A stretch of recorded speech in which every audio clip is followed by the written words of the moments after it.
Assalamualaikum warahmatullahi wabarakatuh. Jumpa kembali dengan kami MHG Channel. Sahabat MHG, tutorial kali ini akan membahas pembelajaran tematik kelas 6, tema 1, subtema 1, pembelajaran 2, dengan judul subtema tumbuhan sahabatku. Adapun materi pembelajaran 1, kompetensi dasar 3.1, menganalisis penerapan nilai-nilai Pancasila dalam kehidupan sehari-hari. 2. Kompetensi dasar 3.4, memahami patung.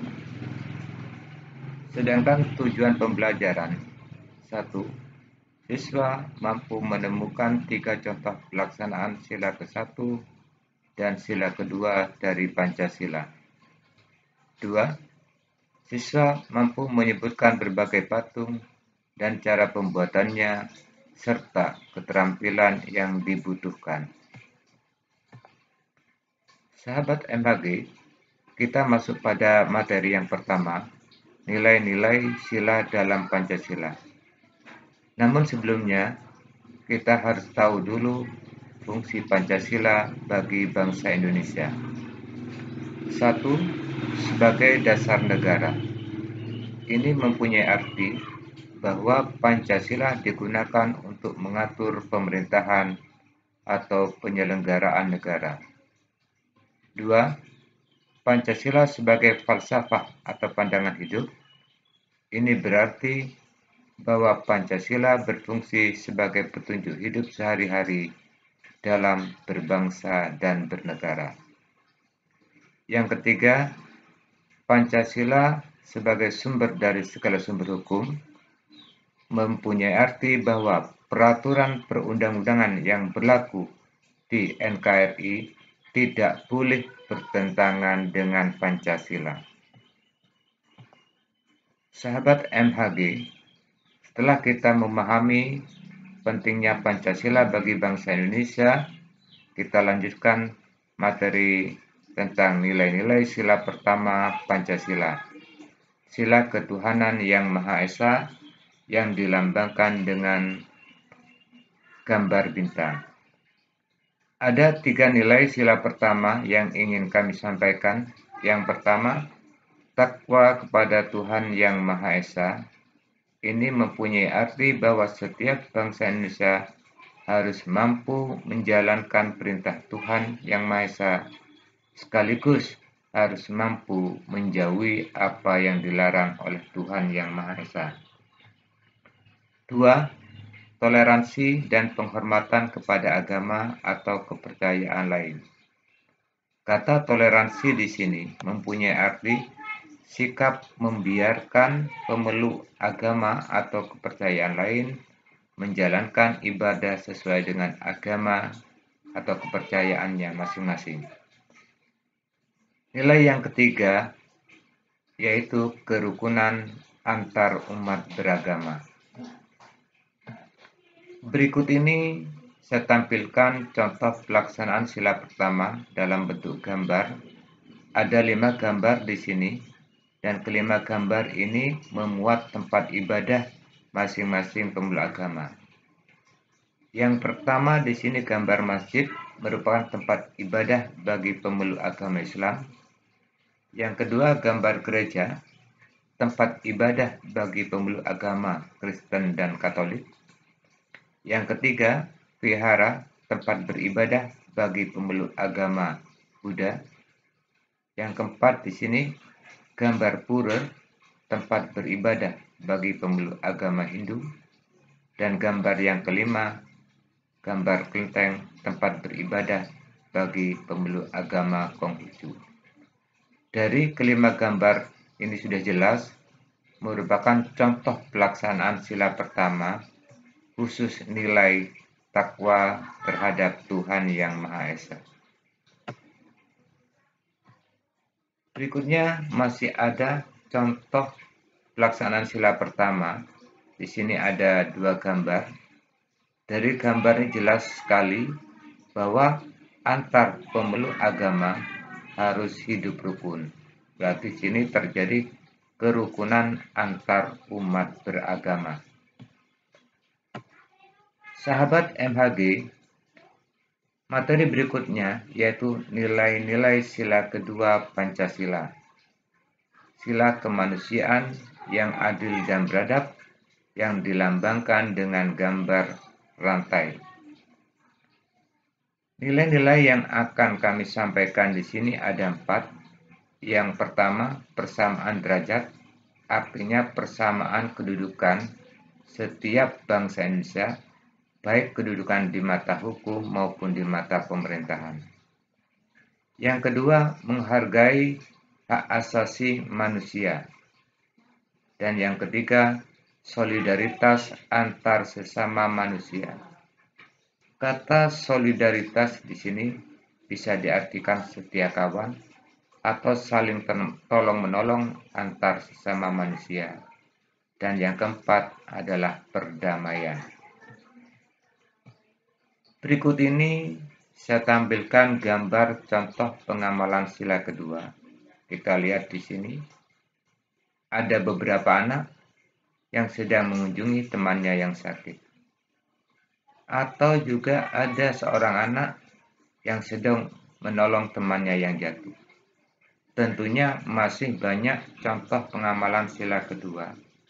Misalkan ketika kita mengumpulkan sumbangan untuk korban bencana alam, atau juga kita memberikan sedekah kepada fakir miskin.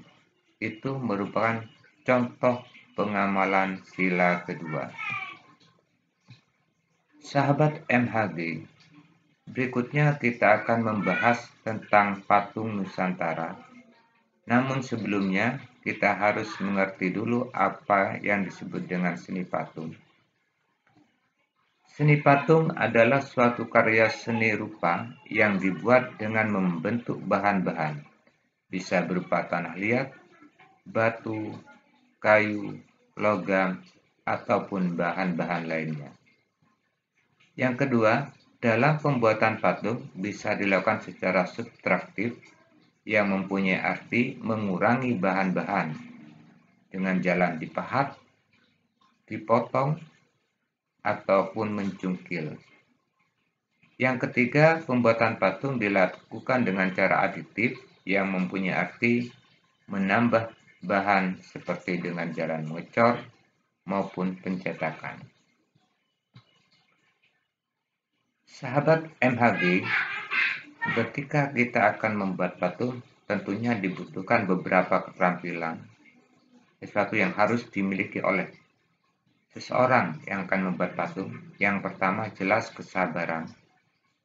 Yang kedua perlu kreativitas.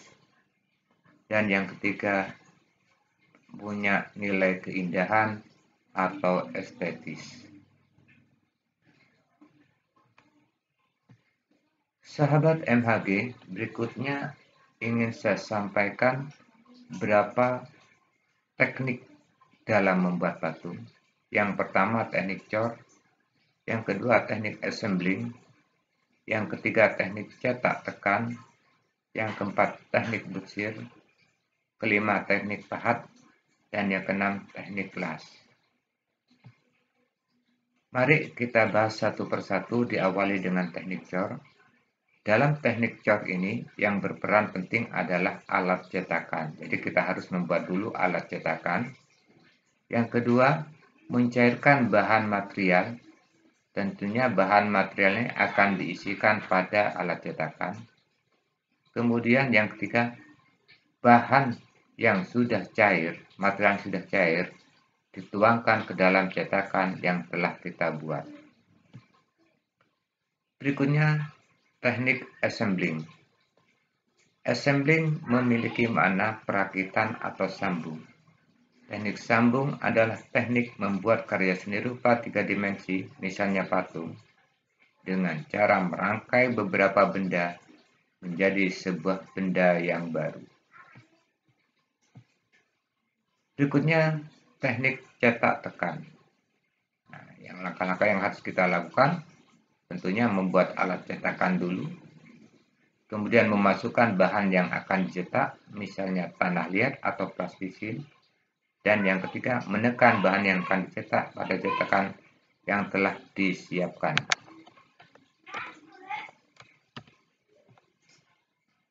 Sahabat MHG, berikutnya teknik butsir.